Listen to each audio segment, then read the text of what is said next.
How we doing today? Got my traveling hat on. Voyage to the island of the Brobdingnag. Gulliver's Travels. All right, so a little preparatory video for book 2, which we're only going to read 2 chapters out of it, even though this book is just as entertaining as the other one. But we are always under the constraints of time, and anyone that wishes to read more is welcome to. But just a little summary of chapters 1 through 5 before you guys read chapters 6 and 7, okay? And all of that is on the website.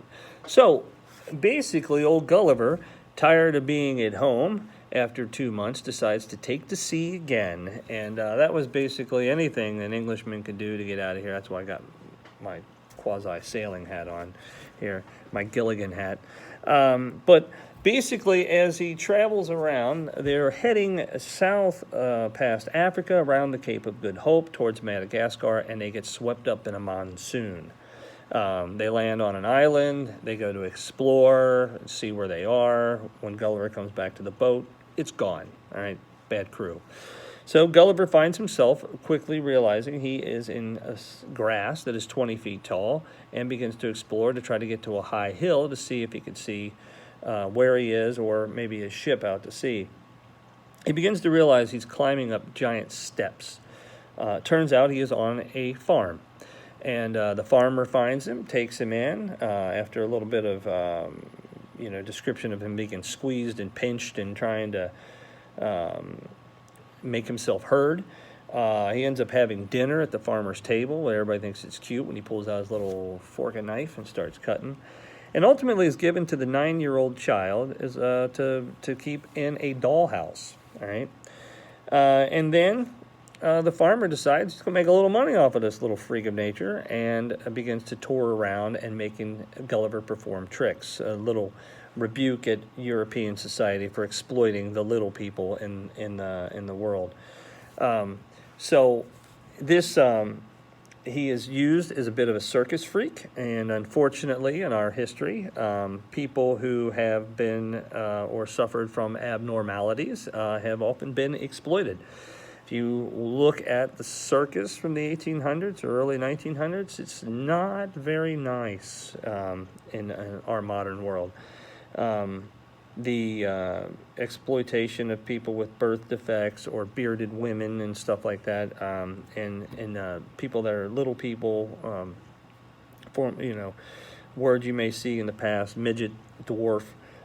That's what's going on here. So Gulliver is forced to perform. The farmer exploits him so much that he nearly dies.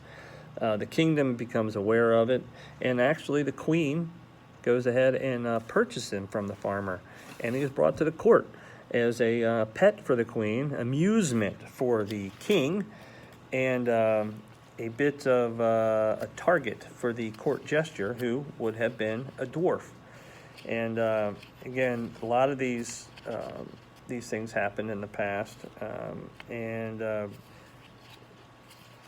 Swift is pointing out it's not very nice. The king, though, is very amused by the fact that Gulliver, this little man who's 1/12 the size of the Brobdingnagians, is preaching about how great England is, how powerful they are, what dominion they have over the world. And here, the king is looking at him this big, thinking, what?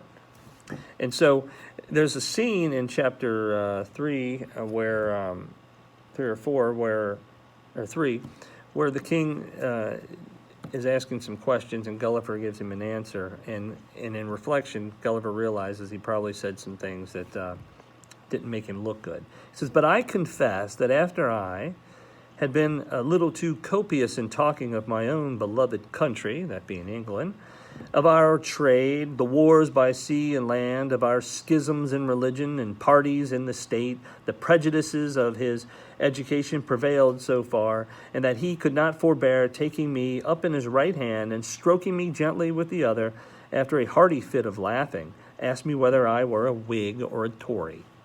Okay? And again, here he is talking about the power, the political parties, the Whigs and the Tories, the religious schisms. A schism is a huge split. That schism was the Protestant Reformation. And the wars of them conquering by land and sea.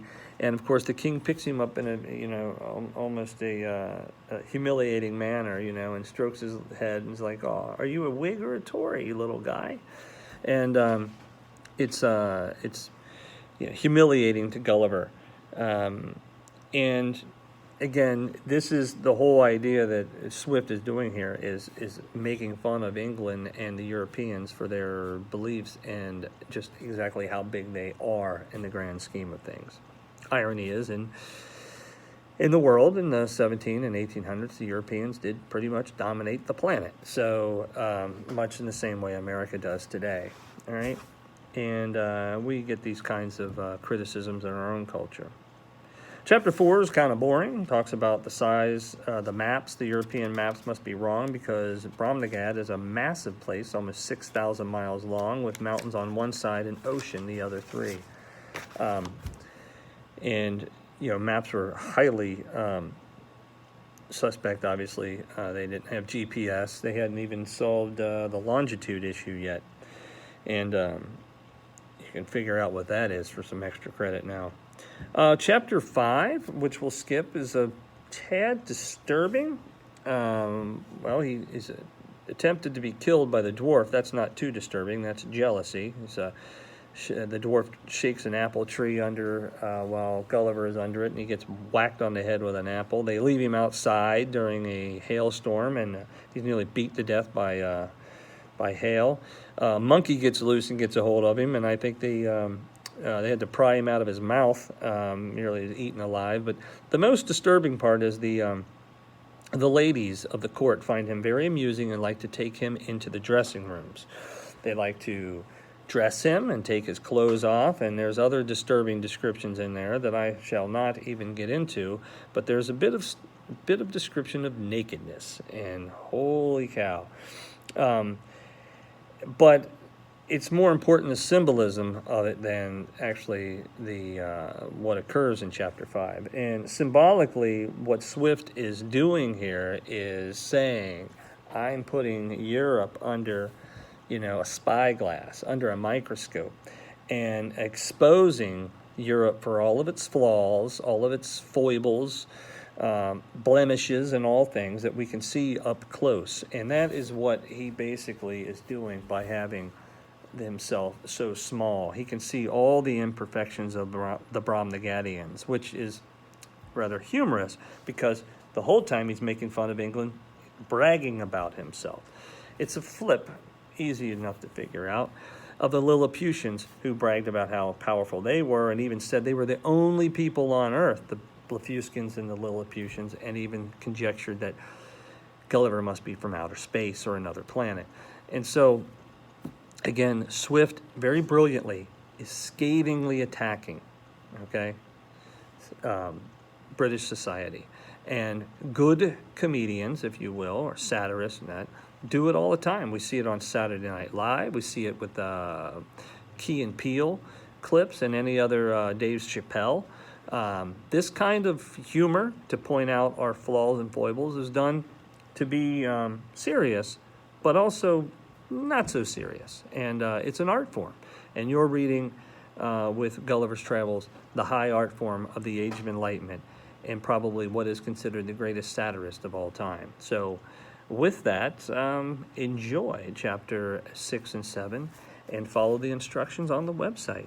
And I bid you adieu.